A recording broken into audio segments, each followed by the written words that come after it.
اپنی زبان سے جھوٹی باتیں کرتا ہے، جھوٹی گواہی دیتا ہے، تو ایسے آدمی کے کسی بھی روزے کو قبول نہیں کیا جائے گا، اور اس آدمی کو روزے کا ثواب بھی نہیں ملے گا، یہاں تک کہ بس اس آدمی کو اس کے لیے بھوک اور پیاس کی شدت کے علاوہ کوئی اور چیز نہیں ملے۔ یقین یہ اللہ تبارک و تعالیٰ کا حکم بھی ہے کہ تم اپنی دنیاوی زندگی میں تمہارے پروردگار کی، تمہارے اللہ کی زیادہ سے زیادہ تسبیح اور بڑائی بیان کرتے رہو، اور اللہ تبارک و تعالیٰ نے بتایا جب تک تم کو موت نہیں آتی تب تک تم اللہ تبارک و تعالیٰ کی عبادت کرتے رہو۔ المسلم علی المسلم حرام، ایک مسلمان کا دوسرے مسلمان کے لیے حرام ہے۔ کیا حرام ہے؟ دمہ ومالہ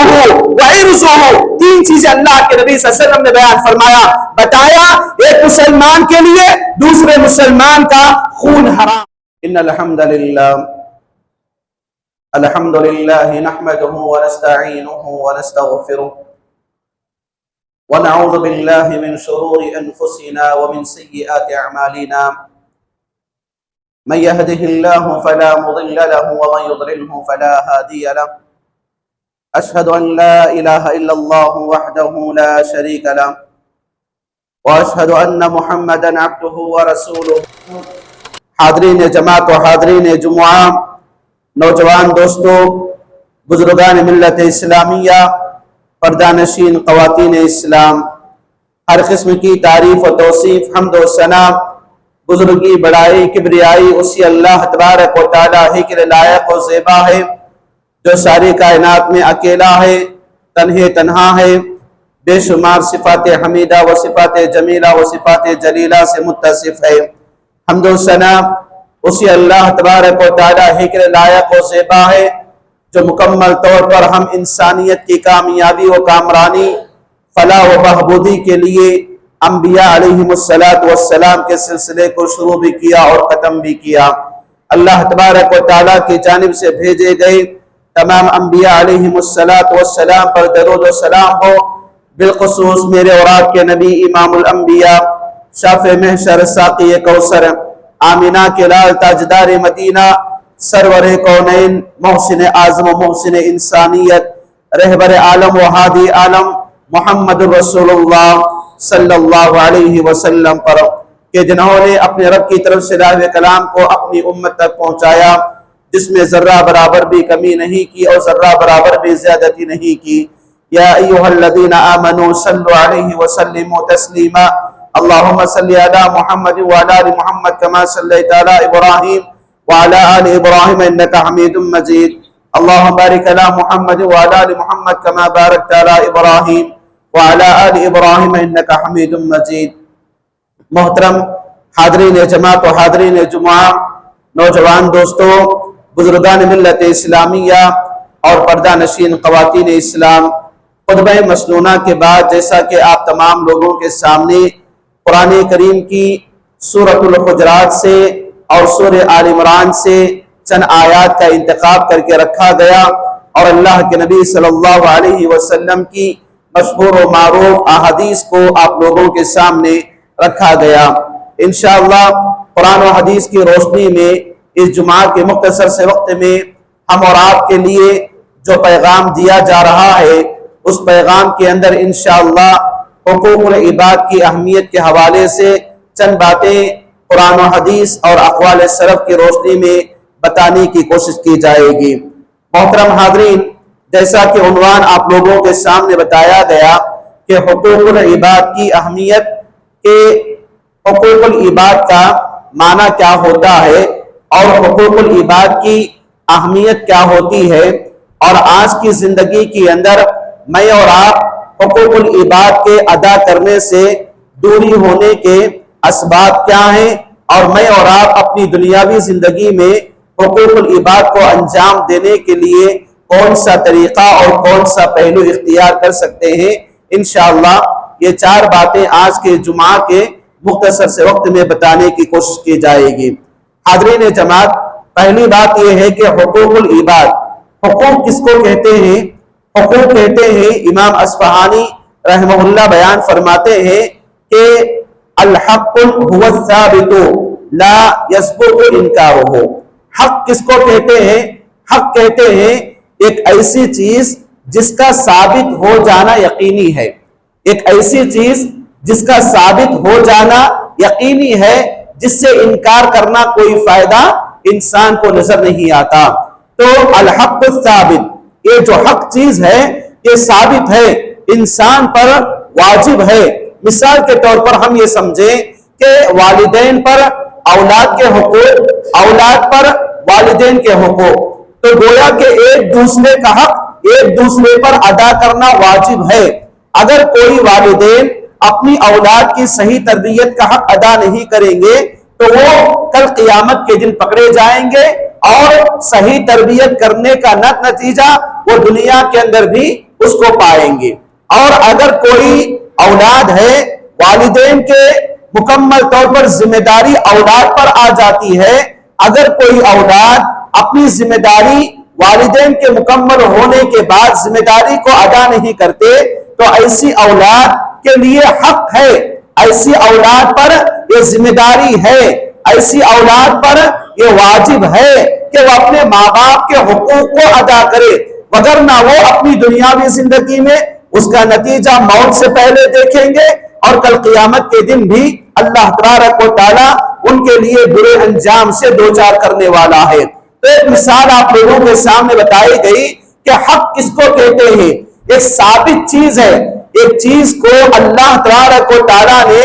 میرے اور آپ کی زندگی میں بحیثیت مسلمان، بحیثیت انسان، بحیثیت عقل مند، بحیثیت مومن اور ایمان کی مناسبت سے اللہ تبارک و تعالیٰ نے میرے اوپر اور آپ کے اوپر چند ذمہ داریوں کو واجب کر دیا ہے، چند ذمہ داریوں کو ثابت کر دیا ہے. ان ذمہ داریوں کا حق ادا کرنا میری اور آپ کی دنیا اور آخرت کی کامیابی کا بڑا ذریعہ بنا دیتی ہے. اسی کو حق کہتے ہیں. حق کس کو کہتے ہیں؟ کہ وہ چیز اللہ تبارک و تعالیٰ نے جس کو بتا دیا، جس کو کرنے کا حکم دیا، جس سے رکنے کا حکم دیا، ان تمام چیزوں سے کرنا، ان تمام چیزوں سے رکنا، یہی حق ہے. حقوق العباد، العباد یعنی بندے، جو ہماری زندگی میں اللہ تبارک و تعالیٰ کی جو مخلوقات ہیں، بندوں کا عمومی لفظ لیا جائے، بندوں کا تعلق، بندوں کے جو حقوق ہیں، اللہ کے بندے، اللہ کی مخلوق، اس کے اندر اسلام نے انسانوں کے حقوق کو بھی بتایا ہے اور جانوروں کے حقوق کو بھی بتایا ہے. اور حقوق العباد، بندوں کا جو حق بنتا ہے، یہ بندے کون ہیں؟ اللہ تبارک و تعالیٰ کے جو مخلوق ہیں وہ تمام کے تمام اللہ تعالیٰ کے بندے کہلاتے ہیں. اور ایک مسلمان کا دوسرے مسلمان پر، ایک انسان کا دوسرے انسان پر، مالدار کا فقیر پر، والدین کا اولاد پر، اپنی دنیاوی زندگی میں طرح طرح کی جو ذمہ داریاں ہوتی ہیں، انہی کو حقوق العباد کہا جاتا ہے. تو میں اور آپ عنوان کے سمجھنے کے بعد آئیے دیکھتے ہیں کہ میری اور آپ کی زندگی کے اندر حقوق العباد کی اہمیت اسلام کی روشنی میں کیا بتائی گئی ہے. حقوق العباد کی اللہ تبارک و تعالیٰ نے بڑی اہمیت کو بتایا. ایک بات سمجھنے کے لیے آپ لوگوں کے سامنے پہلی بات کی طرف اشارہ کرو کہ اللہ تبارک و تعالیٰ نے ہم پوری انسانیت کو اور خاص کر ہم مسلمانوں کو اللہ تبارک و تعالیٰ اپنی عبادت کے لیے پیدا کیا. اور پوری انسانیت میں ہم انسان توحید و ایمان کے بل بوتے پر بحیثیت مسلمان، بحیثیت مومن اپنی دنیاوی زندگی کے اندر عبادات کو حاصل کرتے رہتے ہیں. اب عبادت کیا ہے؟ عام طور پر میرے اور آپ کے ذہن میں یہ بات ہے کہ مساجد کی چار دیواری میں اور آپ جو اعمال انجام دیتے ہیں، مساجد کی چار دیواری کے حد تک ہی اس کو اپنی دنیاوی زندگی میں عبادت کا نام، عبادت کا مفہوم اور عبادت میں اور آپ اس کو سمجھتے ہیں. لیکن میری اور آپ کی زندگی کے اندر وہ معاملات جو مساجد کی چار دیواری سے نکلنے کے بعد میرے اور آپ کا لوگوں کے ساتھ، انسانوں کے ساتھ، جانوروں کے ساتھ، بڑوں کے ساتھ، چھوٹوں کے ساتھ، بزرگوں کے ساتھ، مردوں کے ساتھ، عورتوں کے ساتھ، بچوں کے ساتھ، خواتین کے ساتھ، غیر مسلموں کے ساتھ اپنی دنیاوی زندگی کے اندر جو لین دین کا معاملہ ہوتا ہے، وہ بات چیت کا معاملہ ہوتا ہے، اچھائی برائی کا معاملہ ہوتا ہے، خیر و شر کا معاملہ ہوتا ہے، حلال و حرام کا معاملہ ہوتا ہے، ان تمام چیزوں کے اندر اسلام کی بنیادی تعلیمات کے مطابق عمل کرنا بھی میری اور آپ کی زندگی کے اندر عبادت کا درجہ رکھتا ہے۔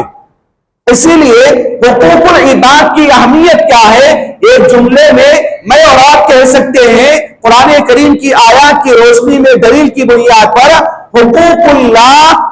تبارک و تعالیٰ کی عبادتوں میں سے ایک اہم عبادت ہے۔ اللہ تبارک و تعالیٰ کی ایک بڑی عبادت جو انسان کو مساجد کے باہر نکل کے انجام دی جاتی ہے، وہ عبادت حقوق اللہ جیسی اہم عبادت ہے۔ اسی لیے اللہ تبارک و تعالیٰ نے بیان فرمایا، فَسَبِّحْ بِحَمْدِ رَبِّكَ وَكُن مِّنَ السَّاجِدِينَ وَاعْبُدْ رَبَّكَ حَتَّىٰ يَأْتِيَكَ الْيَقِينُ۔ یہ اللہ تبارک و تعالیٰ کا حکم بھی ہے کہ تم اپنی دنیاوی زندگی میں تمہارے پروردگار کی، تمہارے اللہ کی زیادہ سے زیادہ تسبیح اور بڑائی بیان کرتے رہو۔ اور اللہ تبارک و تعالیٰ نے بتایا، جب تک تم کو موت نہیں آتی تب تک تم اللہ تبارک و تعالیٰ کی عبادت کرتے رہو۔ اب ظاہر سی بات ہے، میں اور آپ مساجد میں آئیں گے، دنوں رات میں 5 وقت کی نماز کو ادا کریں گے، تو ایسی صورت میں 24 گھنٹوں کی زندگی میں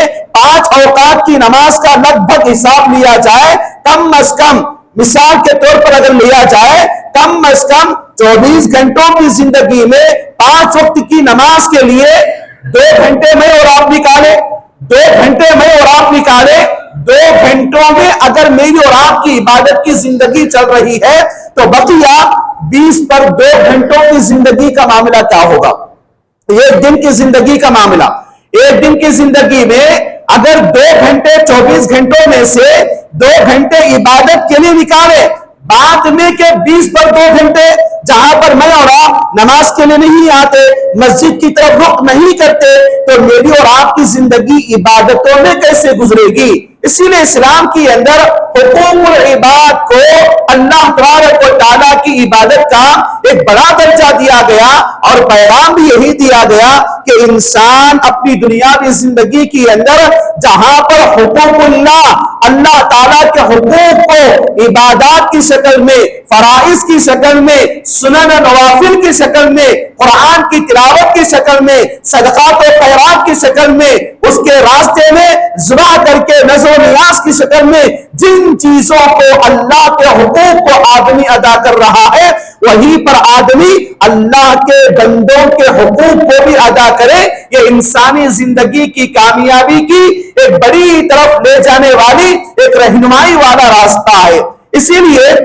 اسلام کے اندر حقوق العباد کی اہمیت کو بتایا گیا اور کہا گیا کہ حقوق العباد میں اگر کوئی آدمی قرآن و حدیث کی تعلیمات کو سامنے رکھ کے حقوق العباد کو انجام دے گا تو اس کی دنیاوی زندگی کے اندر حقوق العباد بھی اللہ تبارک و تعالیٰ کی عبادت کا درجہ پہنچاتی ہے، اور وہی انسان کی آخرت کی زندگی اور دنیاوی زندگی میں کامیابی کا ذریعہ بنتی ہے۔ مثال کے طور پر ہم اس بات کو سمجھے، اللہ تبارک و تعالیٰ نے بیان فرمایا، هو الذی انشأکم وجعل لکم السمع والابصار والافئدہ، وہی اللہ تبارک و تعالیٰ ہے جس نے تم کو پیدا کیا اور تمہارے لیے آنکھوں کو دیا، تمہارے لیے کان دیا اور تمہارے لیے دل دیا، لیکن تم میں کے بہت کم لوگ ایسے ہیں جو میرا شکر ادا کرتے ہیں۔ تو یہاں پر شکر گزاری کس کو کہتے ہیں؟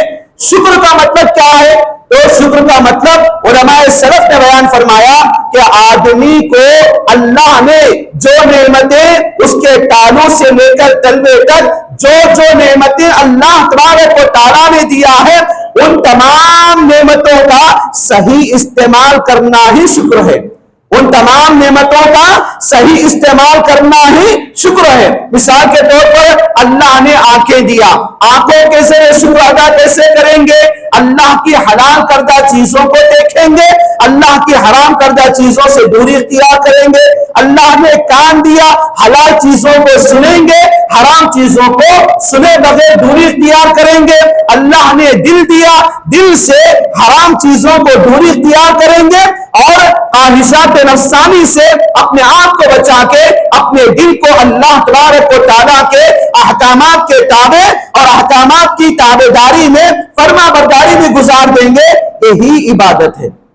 یہی حقوق العباد ہے۔ یہی چیز کیا ہے؟ جہاں پر اللہ نے میرے اور آپ کے لیے ہاتھ اور پیر دیا، اللہ کے نبی صلی اللہ علیہ وسلم نے بیان فرمایا المسلم من سلم المسلمون من لسانی و یدی۔ مسلمان کون ہے؟ مسلمان وہ ہے جس کے ہاتھ اور زبان سے دوسرا مسلمان صحیح سلامت رہتا ہے۔ جہاں پر ہماری آنکھوں سے دوسرا مسلمان صحیح سلامت رہتا ہے، ہماری زبان سے دوسرا مسلمان صحیح سلامت رہتا ہے، ہمارے پیر اور ہماری نگاہوں اور ہماری مکمل طور پر جسم کے اعضاء سے ایک سامنے والے کو کسی بھی طرح کی تکلیف نہیں ہوتی اور کسی بھی طرح کی شکایت نہیں ہوتی۔ یہی انسان کے لیے حقوق العباد کا درجہ دیتی ہے اور یہی درجہ انسان کو اللہ تبارک و تعالیٰ کا عبادت گزار بندہ اس کو اس کی دنیاوی زندگی کے اندر بنا دیتا ہے۔ میں اور آپ اپنی دنیاوی زندگی میں حقوق العباد کی اہمیت کو جان نہ رہا۔ ابھی ان قریب میری اور آپ کی زندگی کے اندر رمضان کا مہینہ آنے والا ہے۔ رمضان کے مہینے کی تیاری کے لیے میں اور آپ اپنی دنیاوی زندگی کے اندر بڑی بڑی تیاریاں، بڑے بڑے اہم چیزوں کا، گھڑیوں کا انتظار کرتے ہوئے الحمدللہ بیٹھ رہے ہیں اور اس کے بارے میں تیاریاں کر رہے ہیں۔ لیکن اسلام نے اپنی دنیاوی زندگی کے اندر اپنے ماننے والوں کو رمضان کا ایک مہینہ لا کے انسانوں کے حقوق کے ادا کرنے کا طریقہ بتا رہا ہے۔ مثال کے طور پر رمضان میں میں اور آپ روزہ ہیں، روزے کی حالت میں ہے، لیکن اسلام نے اللہ کے نبی صلی اللہ علیہ وسلم کی احادیث کی روشنی میں بتا دیا کہ وہ روزے دار جو روزے کی حالت میں ہے لیکن اپنی زبان سے جھوٹی باتیں کرتا ہے، جھوٹی گواہی دیتا ہے، تو ایسے آدمی کے کسی بھی روزے کو قبول نہیں کیا جائے گا اور اس آدمی کو روزے کا ثواب بھی نہیں ملے گا، یہاں تک کہ بس اس آدمی کو اس کے لیے بھوک اور پیاس کی شدت کے علاوہ کوئی اور چیز نہیں ملے گی۔ تو گویا کہ اللہ تبارک و تعالیٰ نے حقوق العباد کی اہمیت کو بندوں کے درمیان لانے کے لیے، ان کے اندر نکھار کو پیدا کرنے کے لیے ایک مہینہ حقوق العباد کی مکمل طور پر انجام دہی، اس کے اوپر عمل اور اسی کے مطابق زندگی گزارنے کے لیے ٹریننگ کے لیے لا رہا ہے۔ بقیہ 11 مہینے آدمی رمضان کے مہینے میں جیسے اپنے آنکھوں کی، اپنے زبان کی، اپنے ہاتھوں پیر کی حفاظت کرتا ہے، ویسے آدمی کے لیے دیگر 11 مہینے بھی حقوق العباد کی ادا کرنے کے لیے ضروری بتایا گیا۔ مثال کے طور پر ایک آدمی روزہ ہے، روزے دار سے کوئی آدمی سامنے والا لڑ رہا ہے، لڑنے کے لیے آ رہا ہے، تو اسلام نے بتایا کہ روزے دار روزے کی حالت میں لڑے بغیر سامنے والے سے کہتا ہے کیا نہ صائم انی صائم، میں روزے سے ہوں، میں روزے کی حالت میں ہوں، تو گویا کہ ایک روزے دار کے لیے روزہ لڑنے کی حالت میں یا لڑنے کے لیے اختیار نہیں دیتا۔ تو وہیں پر اللہ کے نبی صلی اللہ علیہ وسلم نے بیان فرمایا ایک آدمی اپنی دنیاوی زندگی کے اندر حق پر ہے، حق پر رہنے کے باوجود کو اپنے حق کو بھی چھوڑ دیتا ہے اللہ کے لیے، اللہ کے رسول کی تعلیمات کے مطابق، تو کل قیامت کے دن ایسے آدمی کو محمد رسول اللہ صلی اللہ علیہ وسلم کے ساتھ جنت میں صحبت کو عطا کرے گا۔ تو گویا کہ یہ اہمیت اسلام نے مجھے اور آپ کو بتایا، اور جہاں پر مسلمانوں کے لیے اپنی زبان کی حفاظت کے خاطر، اپنی عزت کی حفاظت کے خاطر، اپنے مال کی حفاظت کے خاطر اور اپنے گھر والوں کی حفاظت کے خاطر اپنے مال کو مکمل طور پر حفاظت کے خاطر جو آدمی اپنی جان دے دیتا ہے اس کے لیے اسلام نے شہیدی مرتبہ دیا ہوا ہے۔ اسی لیے حضرت ابو ہریرہ رضی اللہ عنہ بیان فرماتے ہیں کہ اللہ کے نبی صلی اللہ علیہ وسلم نے بیان فرمایا کل المسلم علی المسلم حرام، ایک مسلمان کا دوسرے مسلمان کے لیے حرام ہے۔ کیا حرام ہے؟ دمہ ومالہ وعرضہ، تین چیزیں اللہ کے نبی صلی اللہ علیہ وسلم نے بیان فرمایا، بتایا ایک مسلمان کے لیے دوسرے مسلمان کا خون حرام ہے۔ کوئی مسلمان کسی مسلمان کے لیے خون کا تاسا کبھی نہیں ہو سکتا، کیونکہ یہ عبادت ہے، یہ حق ہے اللہ تبارک و تعالیٰ کا۔ انسان کی جان لینا، انسان کو جان دینا، یہ اللہ تبارک و تعالیٰ کا حق ہے۔ اسی لیے ایک مسلمان پر دوسرے مسلمان کے خون کو حرام کر دیا، اور بتایا اللہ کے نبی صلی اللہ علیہ وسلم نے وَمَالُهُ، ایک مسلمان کا ناحق مال کھانا، ناحق مال ہڑپنا ایک مسلمان کے لیے حرام ہے۔ تو گویا کہ اللہ کے نبی صلی اللہ علیہ وسلم نے یہاں پر حرام قرار دے کر ان چیزوں کو نصیحت کیا، اور بتایا وَعِرْضُهُ، ایک مسلمان کے لیے حرام ہے کہ وہ مسلمان اپنے سامنے والے بھائی مسلمان کی بے عزتی کرے، اس کے عزت کے ساتھ کھلواڑ کرے، اس کو بدنام کرے، یہ اسلام نے حرام قرار دیا۔ اور مسلم کی روایت اور ترمذی کی روایت میں حضرت ابو الدرداء رضی اللہ عنہ بیان فرماتے ہیں کہ اللہ کے نبی صلی اللہ علیہ وسلم نے فرمایا کہ جو آدمی اپنے بھائی کی عزت کا دفاع کرتا ہے، جو آدمی اپنے بھائی کی عزت کا دفاع کرتا ہے، سامنے کوئی مجلس بیٹھی ہے، جو بھائی ہمارا موجود نہیں ہے، اس کے بارے میں غیبتیں شروع ہو چکی ہے، تو ایسی صورت میں انہیں ایسا، انہیں ایسا، اس کا ایسا، اس کا ایسا سننے کے بعد وہیں پر مسلمان ہے اور مسلمان بھائی اپنے مسلمان بھائی کی غیر موجودگی میں اس کی عزت کی دفاع کرتا ہے، اس کی عزت کو بچانے والے کلمات کرتا ہے، تو اللہ کے نبی صلی اللہ علیہ وسلم نے فرمایا ایسے آدمی کے لیے کل قیامت کے دن اللہ تبارک و تعالی جہنم کی آگ سے بچا لے گا، جہنم کی آگ سے دفاع کرے گا۔ دنیا میں وہ آدمی جو اپنے بھائی کی عزت کے لیے دفاع کیا تھا، کل قیامت کے دن اس کے لیے جنت میں اللہ تبارک و تعالی جگہ دے گا، اور جہنم کی آگ سے اس کے چہرے کو اللہ تبارک و تعالی دفاع کرے گا۔ میرے بھائیو، یہ حقوق العباد ہے، یہ حقوق العباد کی تعلیمات ہے۔ یہاں تک کہ اللہ کے نبی جناب محمد رسول اللہ صلی اللہ علیہ وسلم نے بیان فرمایا ایک مسلمان پر دوسرے مسلمان کا یہ حق ہے کہ مسلمان ایک دوسرے پر کیا ہے دعا یا کلمات پیش کرتے رہے۔ ایک مثال کے طور پر میں دعا کے لیے بیٹھا ہوا ہوں، میں دعا کے اندر اپنے بھائی کی غیر موجودگی میں، مسلمان بھائی کی غیر موجودگی میں بھی اگر کوئی آدمی اپنی دعاؤں کے اندر اپنے مسلمان بھائی کی غیر موجودگی میں اس کے لیے خیر اور بھلائی کی دعا کرتا ہے، تو فرشتے فوراً آمین کہتے ہیں، اور اللہ تبارک و تعالیٰ سے فرشتے اس آدمی کے حق میں دعا کرتے ہیں، اے اللہ، یہ مسلمان اپنی دنیاوی زندگی کے اندر اپنے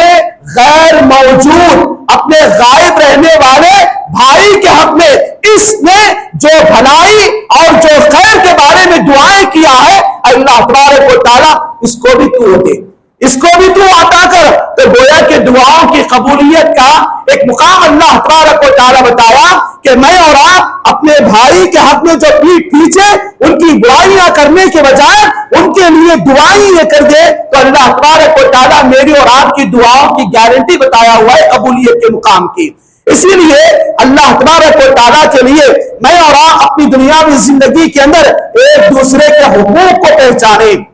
اور حقوق العباد، میں اور آپ بحیثیت مسلمان اپنی دنیاوی زندگی کے اندر میرے اور آپ کا کیا حق بنتا ہے، میرے آپ پر مجھ پر کیا حق بنتا ہے۔ جیسا کہ اللہ کے نبی صلی اللہ علیہ وسلم نے بیان فرمایا ایک مسلمان دعوت دے، اس کی دعوت کو قبول کرے، ایک مسلمان بیمار پڑے اس کی عیادت کرے، ایک مسلمان کا انتقال ہو اس کے جنازے میں جائے، ایک مسلمان کے سلام کا جواب دے، تو ایسے حقوق اللہ کے نبی صلی اللہ علیہ وسلم نے بتایا ہم اور آپ ایک دوسروں کے حقوق کو ادا کرنا سیکھیں۔ ایک دوسروں کے حقوق کو ادا کرنے ہی میں میرے اور آپ کے لیے انسانیت ہے، میرے اور آپ کے اندر بھلائی ہے، میرے اور آپ کے اندر شر اور برائیوں سے بچنے کا بڑا ذریعہ ہے۔ اللہ کے نبی جناب محمد رسول اللہ صلی اللہ علیہ وسلم سے باقاعدہ صحابہ کرام سے اللہ کے نبی نے سوال کیا من المفلس،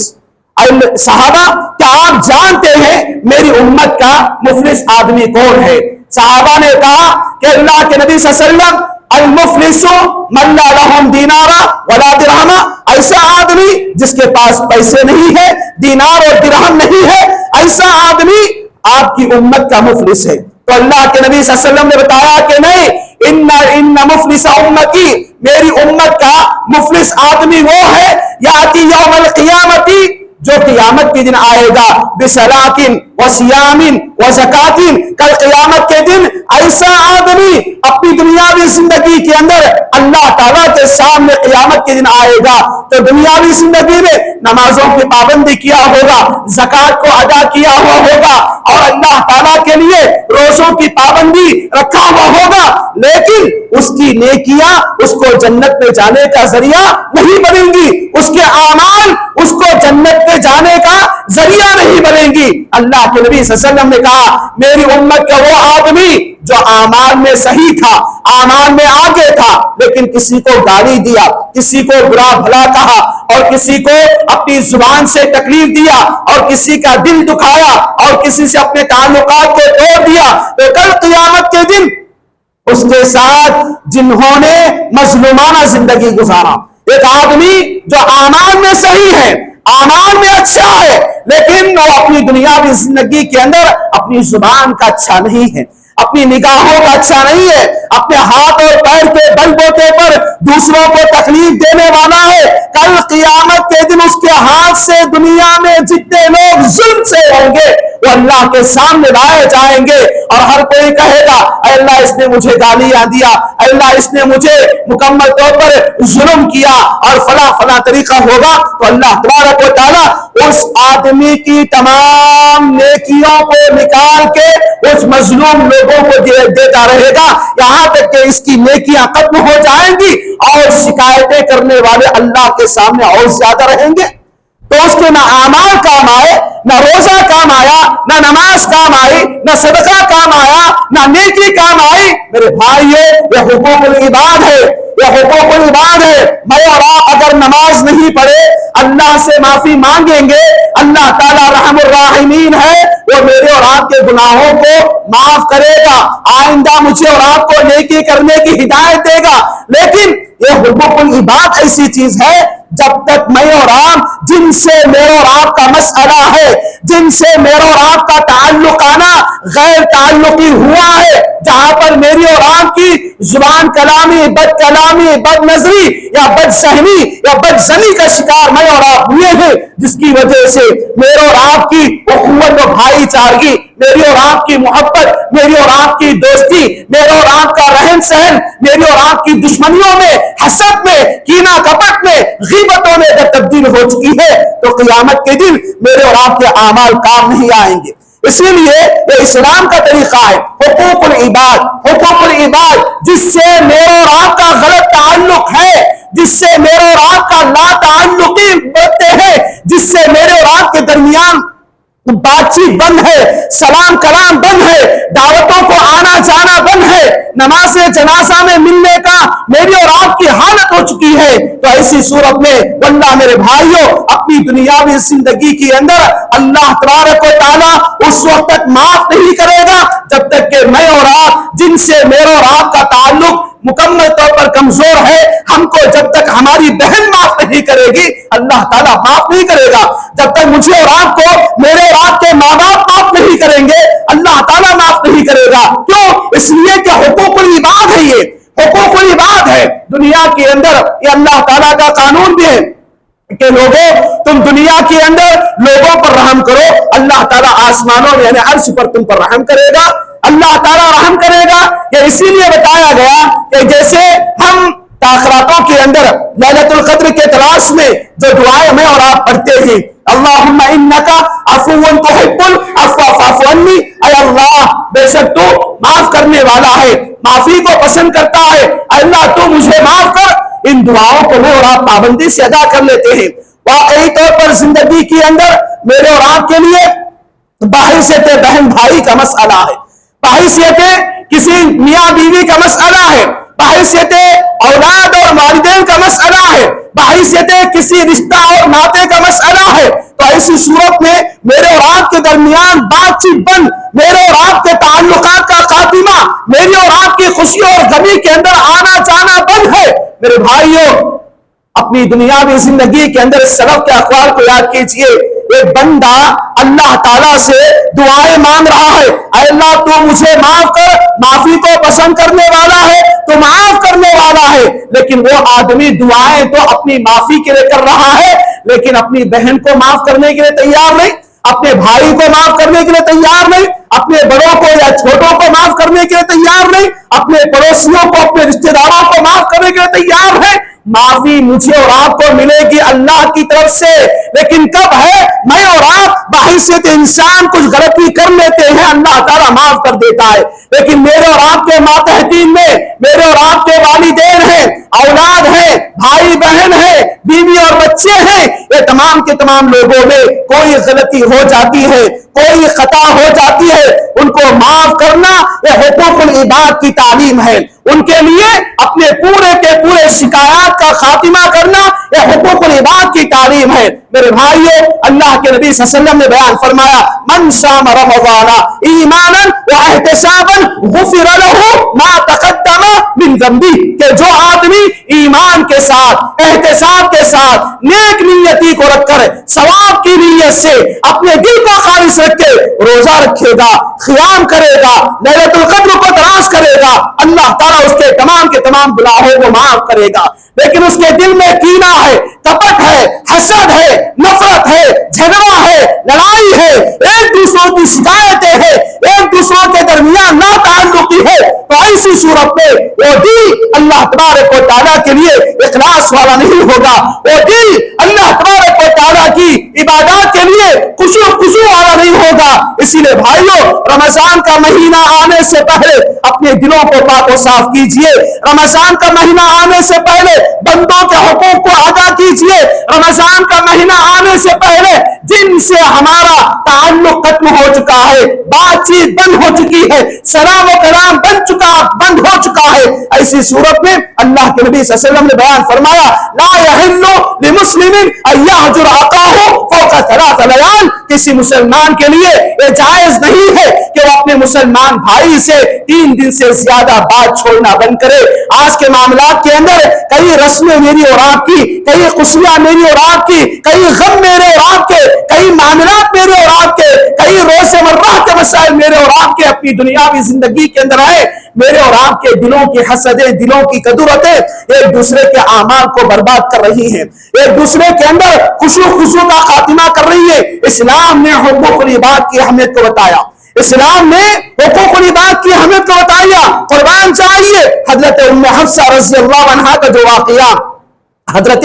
ابو سفیان رضی اللہ عنہ اسلام کے قبول کرنے سے پہلے آپ نے اللہ کے نبی صلی اللہ علیہ وسلم کے حجرے میں داخل ہو کے بستر پر بیٹھنا چاہا، آپ نے بستر کو ہٹا دیا، ناراض ہو کے حضرت ابو سفیان رضی اللہ عنہ باہر چلے گئے، گھر کے واپس چلے گئے۔ اللہ کے نبی صلی اللہ علیہ وسلم نے حضرت ام حبیبہ رضی اللہ عنہا سے بتایا کہ آپ نے آپ کے والد کے ساتھ یہ معاملہ کیوں کیا؟ بتایا گیا کہ میرے والد تو غیر مسلم ہیں، آپ تو اللہ کے نبی ہیں، اللہ کے نبی پر میرا غیر مسلم باپ کیسے بیٹھ سکتا ہے؟ لیکن اللہ کے نبی صلی اللہ علیہ وسلم نے ام حبیبہ رضی اللہ عنہا کو باقاعدہ انسانیت کی تعلیم دیا، انسانیت کا پیغام بتایا۔ یہ نہیں کہ یہ انسانیت اپنی دنیاوی زندگی کے اندر غیر مسلم کے لیے دور کرنا تو دور کی بات، ان کے ساتھ کسی طرح کا نفرتوں کا معاملہ لے کر دنیا کے اندر زندگی گزارنے کا موقع اسلامی تعلیمات نہیں دیتی۔ ام حبیبہ رضی اللہ عنہا کو اللہ کے نبی صلی اللہ علیہ وسلم نے پیغام دیا تھا۔